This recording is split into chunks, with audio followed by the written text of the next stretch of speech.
may dumating pala akong package para ma-Amazon. Buksan natin mamaya. Yan yung matagal ko na yung nire-request kay Papa na hindi matuloy-tuloy bilihin kasi lagi ko siya.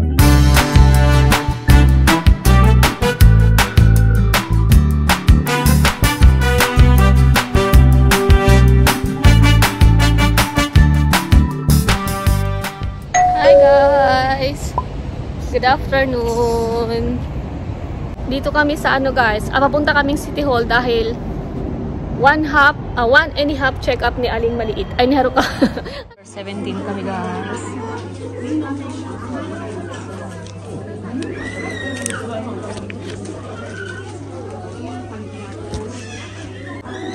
Haruka, what's that? May batang nagpapasaway guys. Oh, may batang pasaway.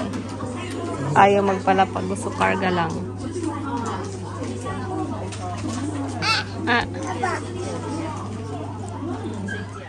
So ayun, tapos na tayo sa City Hall and uwi na tayo. May batang grabe yung iyak. Ayaw nang talagang pagkatapos ng niya, nakayakap na lang sa akin. Iyak siya eh. Grabing iyak ng maliit na yan eh. Takot siya eh, takot. Nung sa huli nga, nagbabay-bye na agad siya sa doktor eh. Hindi pa nga siya tapos i-check up. Bye-bye na daw. So yun, 1 year and 6 months check up ni Haruka. Tapos yung kailangan mong dalahin guys is yan. At first may matanggap kang invitation from City Hall. Yung mga taga sa Japan. May matanggap kang invitation from City Hall. Tapos yung kailangan mong dalahin is postisyo, yung mother and child book. Tapos diaper, magdadala ng diaper kasi bago sila timbangin, kailangan magpalit ng diaper. Lalo na kung may may pina or wet na yung diaper nila. Tapos toothbrush, towel, pinadala kami ng towel pero hindi naman nagamit. Siguro yung towel ipang lang naman yun. Doon kung saan sila magpapalit ng damit. Pero si Haruka nakatayo kasi siya nung pinatay siya ng damit kaya hindi na kailangan ng towel. Toothbrush. Yung toothbrush hindi rin hinanap na Papa ne. Toothbrush also, they didn't ask, diba? Yeah, didn't use na. Pero pinadala. Kasi chinek lang naman ng dentist yung ngipin ni Haruka. Doon nag-start yung iyak ni Haruka. So pagdala mo na yun, pupunta kayo City Hall. Tapos kukuhaan kayo ng temperature. Gano'n naman yung ginawa. Tapos yung unang check-up is yung i-check kung may alam na yung bata or nakapagsalita na ng kahit pa paano nakapagsalita na. So yun, may mga picture doon. Tapos tatanungin yung bata kung saan doon yung banana. Si Mahalo isaro ka, banana siya. Banana nga, tinuro niya kagad, di pa tinatanong. Nana daw. Tapos yung tinanong kung saan doon yung shoes, yung car. Pero Japanese yun guys. Kaya lang si Haruka hindi pa siya masyadong sa Japanese na mga ganun. Kaya tinatranslate ko sa English. Pag tinatranslate ko sa English, alam niya. So parang si Miyuki din dati. Ganun din nangyari kay Miyuki dati guys. Nag-alala pa yung doon nag-check up kasi walang response si Aling Maliit kahit anong tanong. Pero yun sinabi nga ni Papa na na lang tanungin namin sa English kasi baka pag sa English okay siya yun. Yung tinanong namin sa English si Miyuki ganun, nakasagot siya. Pero sa Japanese wala. Si Haruka kahit paano nakakaintindi na ng kunting Japanese. Sa tulog no, gabi ko sing iyo. So yun, natawa pa yung nag-interview kasi nung tinanong, saan dito yung shoes? Inangat niya yung sapatos niya, yun yung pinakita niya. Masaway si Haruka, yung sapatos niya yung pinakita niya. Ay, basta yun sa picture is yung tissue, tapos cup, banana, car, yun, nandoon, pati dog. Yun, mga naman niya, naturo niya naman niya. And, tinanong ko na yung mga words niya, na babanggit niya. Tapos yun, pagkatapos ng check-up na yun, okay naman siya. Chinek yung... Next nun is yung ngipin. Yun, doon nag-start yung iyak niya. Yung ngipin, chinek. So, may 15 na daw na ngipin si Haruka. 15. And 5 na lang daw yung kulang kasi 20 daw yung teeth natin, di ba? So, 5 na lang yung kulang. So, ayun, may 15 teeth na siya. Chinek naman, okay naman daw lahat. Pero, mayroon silang isang check-up ngayon. Kay Miyuki dati wala yun. Yung kumuha ng cotton buds tapos pinunas sa ngipin niya. I-check daw yun kung malalaman daw doon kung magkakaroon ba siya ng cavity agad-agad o hindi. Basta ganun daw. So, i-message na lang daw yun sa kay Papa. And pagkatapos niyan, chinek yung height nila at saka timbang nila. Tapos, pagkatapos nun, hindi ko na kanina ho. Hindi ko pa na-check sa mother and child book kung ilan yung timbang at saka ni Haruka height. Tapos hindi dala sa doktor. Pero doon pa lang sa pagsusukat guys ng ng timbang at grabe ng iyak-iyak niya. Palag-palag nahirapan. 2 beses siya chinek yung height niya kasi una basta narinig ko 75 bata yun. Tapos hindi pinaulit ng iba na naman. Tapos inulit-ulit. Iba-iba yung niya height niya. Ang likod-likod kasi ni Haruka. Tapos labas naman punta kami sa pinakalas na yung doktor na kasi i-evaluate na siya, diba lahat. Yun, okay naman si Haruka. So, sinukat din pala yung size ng ulo. Tapos sinek yung nila, yung sa dibdib. So, general check-up nga. So, okay naman si Haruka. Tapos hindi pa kami tapos doon sa doktor. Nag-bye-bye na siya. Tapos doon sa dentist naman, nono siya ng nono. Si Haruka, ang daming reklamo sa buhay. Si Miyuki dati okay naman. Napaka-behave lang yun ni Miyuki. Pero ito, dati pa man ng pharmacy. Pero ito grabe. And hindi namin kasama si Aling Maliit guys kasi today is Thursday and may pasok si Aling Maliit. So yun, tapos lang si Papa. Ang tawag nun? Half day. Hindi siya half day kasi babalik din siya ng trabaho. Basta inano niya lang yung oras na to para kay Haruka sa check-up niya. Tapos ito bike naman sa work. Wala, natulog na siya guys. And today din pala may balik class din pala si Aling Maliit. So dadalhin ko si Aling Maliit ng bicycle lang. So sana tulog si Haruka nun para madala din si Ate Miyuki. Tapos baka gising na to siya pag susunduin na. So kasama na to siya sa pagsundo. Pero hindi na kayo magbabike nun. Lang, lakad. Ayan na guys, Aling Maliit guys. Ihatid natin sa kanyang balik class. Sit properly. Kawaii desu. Nakasuot na siya ng bali uniform niya. Japan no hata mitai na chodai. So ayan, ihatid natin sa Aling Maliit guys sa kanyang bali class. Japan. Diyan siya lang tayo. Tulog si Haruka. Buti naman. Japan. So ayun, mag-diyan siya lang tayo. Kasi hindi tayo marunong mag-drive ng sasakyan guys. Kung marunong lang sana, no? Ewan ko ba, pero parang may plan ata ako driving class. Baka next year. Dapat this year, pero sabi ko Papa next year na lang. So tingnan natin kung matuloy. 押してくる高い場所に落ちてく夕日がドッグを見つけました。みさとちゃんのママ夕日が背中を押してくる。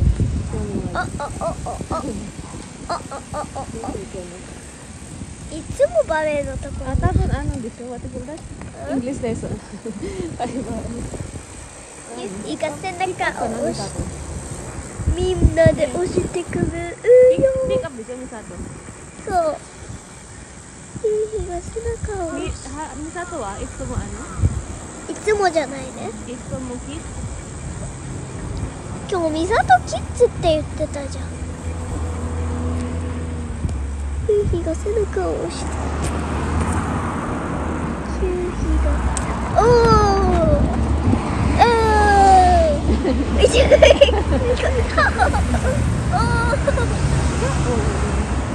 夕日が背中を押してくる。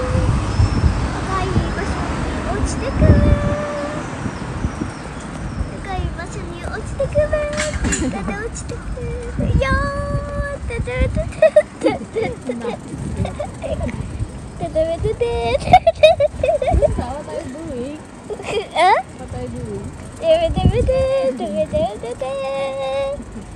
もっと近く。キャメラもズーム。カメラ？ママのテレビ上もっとズーム。もうズームね。ズーム。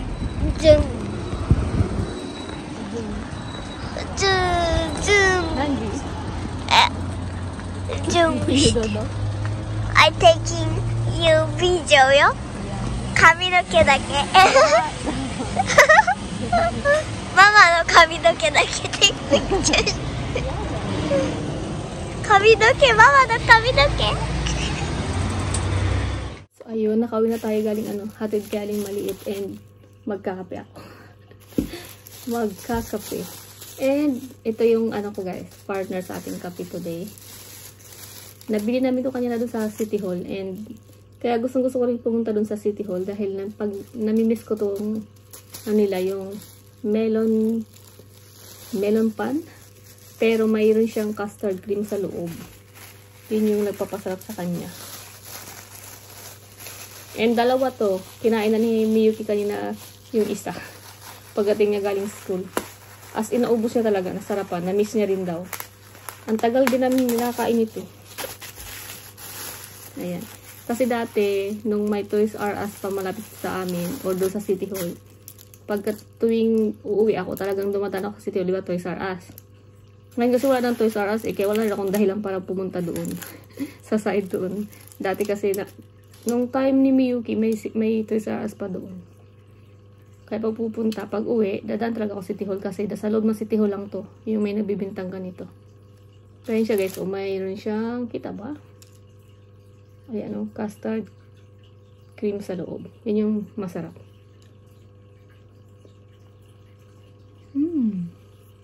Wala naman sana akong balak sana mag-vlog. Pero yun nga. Sabi ko i-vlog ko na nga lang tong check-up ni Haruka. And hindi yan yung first check-up ni Haruka guys Dito sa Japan, napakagaling, di ba? Kasi free yan lahat. Nag-start yung unang check-up na sa City Hall, 6 months. 6 months, 1 year old, 1 year and 6 months, tapos may 2 years old pa yan. Na check-up. Nilata yung last na mga free pa galing sa City Hall. At saka pala, yung 1 year old check-up ni Haruka, napabayad pala kami noon. Hindi pala yun free kasi, ang nangyari, may invitation kami natanggap, pero hindi namin napuntahan yung date. Nakalimutan ni Papa, nakalimutan ko din. Walang nakapunta. So, ang nangyari, kailangan namin magpa-check up ng sarili namin. Kaya kami nagbayad. Siguro, ang binigyan namin mga nasa 5,000 yen siguro yun. Kaya, sayang din yun. Kaya, ayun, sa mga dyan, kailangan puntahan nyo kasi kung ayaw nyo mapabayad ng 5,000 yen. And, may dumating pala akong package para Amazon. Amazon ba yun? Buksan natin mamaya. Yan yung matagal ko nang matagal ko na yung nire-request kay Papa na hindi matuloy-tuloy bilihin kasi lagi ko rin sinasabi na tsaka na lang. Saka na lang. Tsaka na lang. Saka na lang. Tapos, yun. Parang nakaraan pa nakapag-decide ako. Sige na nga. So, mamaya makikita nyo yun guys. Kasi gusto niya aling maliit. Kasama daw siya pag in-open yan. So, mamaya ko na yung open. Dumating kasi ang kanyang palis kami. Hi guys. Hi guys. So, ayun. Nasundo ko na si Aling Maliit. And gising na si Haruka, nandoon siya. Hindi pa nagpahit ng pajama. Scissors. Ano guys? Scissors. Ano guys? Hindi pa nagpahit ng Tayo na. So, ayan guys. Open na natin to. Yan, nilipat ko kayo guys. So, ito na ang ating kita ba? Unboxing. Unboxing. Ano pala to guys? Oven. Malaki, mabigat. Ayan siya. Oven na. And may kasama siyang cookbook. Check na natin to. So, ito. May kasama siyang cookbook. Cookbook. Kung ano mga luto. Ayan. Kasi guys, matagal ko na gusto magkaroon ng ganito. Pero, pinagkatsagaan ko kasi yung meron kami na microwave / oven siya. Ang ko lang dyan, maliit siya. Hindi siya, maliit lang yun. Hindi ka basta-basta diba kung gusto mo ng yung buong chicken, kaya nga bumili kami ng air fryer eh. Pero, sa air fryer, pwede rin mag-bake ng mga bread. Pero, hindi ko pa na-try kasi isip ko baka hindi naman masarap pag sa air fryer. Tapos, yun nga, nagdalawang isip ko kung bibili ba kami ng bagong oven. Kasi nga, nanghihinayang ako dyan sa microwave namin na / oven. Kaya Kaya lang, maliit nga siya. Hindi siya basta-basta na nag-try na ako magawa yan, pero parang hindi maganda yung naging resulta. Sabi ko baka hindi talaga to as in panggawa ng mga tinapay. Kasi gusto ko magawa ng mga tinapay, cake, ganon. Kaya, at least ngayon, talagang na ano talaga siya, na-push na siya. Kasi mga nakaraan wala, hindi talaga ako ano. Sabi ko, okay lang yan. Tapos, lalo na nabuntis ako ulit, tapos ng anak, parang sabi ko, wala naman akong time eh. Kaya yun. Pero ngayon, ito na, malaki na, medyo okay na si Haruka, kaya makakapag-umpisa naman tayo magluto-luto. Ito yung brand niya, guys. Sojiroshi. Awan ko tama. Tapos, ito din, marami din siyang mga recipe kung ano mga pwedeng gawin, oh. Kaya lang mga naka-Japanese, pero okay lang yan, madali lang naman yan, eh. Yan, oh. Yan, kasi excited si Aling Matis, gusto niya daw maggawa kami sa naming pizza, ganon. Tapos, gumawa daw ng sariling cake. Kaya, magpa-practice na kami kasi gusto niya sa Christmas, yung cake na, ano namin, hindi na daw kami i-order. Gagawin na lang daw namin. Magawa kaya namin yun. Kasi yung pinsan niya, yung kuya ni Papa, yung asawa nun, mahilig din mag-bake-bake. Tuwing Christmas, sarili lang nila yung, yung cake. Kaya gusto daw ni Miti, ganun din daw gawin niya. Yung giterang palaka. So yan, kaya try natin, tingnan natin kung makagawa tayo o hindi. Cake, mahirap na yung cake eh. Pero yung mga, yun nga, yung mga roasted chicken, ganyan, tinapay, try natin magawa ng mga pandesal, ganyan. So yan, sana magkaroon tayo ng more time and motivation. Ayan, naman, pakita ko sa inyo pag nailabas natin. Mabigat kasi kailangan natin si Papa. Hi guys! Nahirapan kami na Aling Malit. Hindi na ako nag-vlog habang nag-unbox kami kasi ang hirap tanggalin. Walang aling katulong wala si Papa. Nasa work pa. Gusto na nila naming ilagay. Excited lang. So ito na siya guys. Ooh. Yan siya. Nakakatuwa. Ano kaya ito? May mga ano kaya ito? Ang lahan-lahan lang.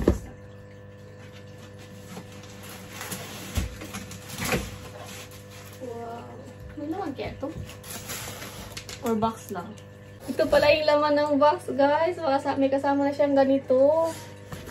Ayan, tingnan natin yung isa pang box. Dalawa eh. And, ito yung isa. Ayan, saka ito. Tapos mayroon na siyang, yung plate niya doon din kanina. Nasa labas na yun. Ito guys, yung nasa labas na siya, hindi siya naka-box. Dalawa ba to? Isa lang. Parang dalawa. Dalawang plate. Aray ko. Panglagay siguro sa mga ganito. No? So, yan. Ayan. Tapos ano to? Para saan to? Hindi ko alam. So, ayun lang guys. Magluto na tayo ng ating food for dinner. Ayan. Ito yung dinner namin guys. Ampalaya pork.